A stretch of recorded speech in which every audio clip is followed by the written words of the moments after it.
கோவை மாவட்டம் சூலூர் சட்டமன்ற தொகுதி அதிமுக வேட்பாளர் வி.பி. கந்தசாமி பாப்பம்பட்டி பகுதியில் தீவிர பிரச்சாரம் மேற்கொண்டார்.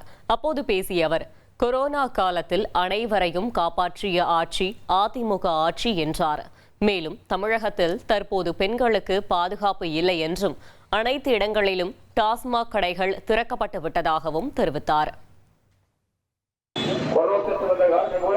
இருக்கின்ற மக்கள் எல்லாம் மன மகிழ்ச்சியோடு வாழக்கூடிய அளவுக்கு அற்புதமான திட்டங்களை நம்ம எல்லாம் காப்பாற்றியவர் முன்னாள் முதலமைச்சர், அதுக்கு உறுதியே இருந்தவர் பாரதத்தினுடைய பிரதமர் பாரத பிரதமர் மோடிஜி அவர்கள்.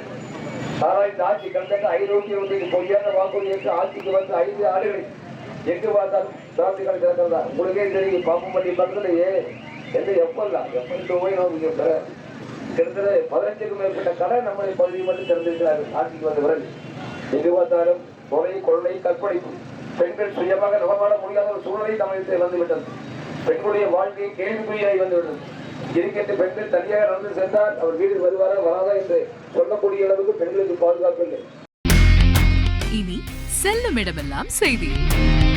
தந்தி டிவியின் வாட்ஸ்அப் சேனலை ஃபாலோ பண்ணினா செல்ல இருக்கும் இடமெல்லாம் செய்தி. இதோ QR கோட் இப்பவே ஸ்கேன் பண்ணுங்க, ஃபாலோ பண்ணுங்க.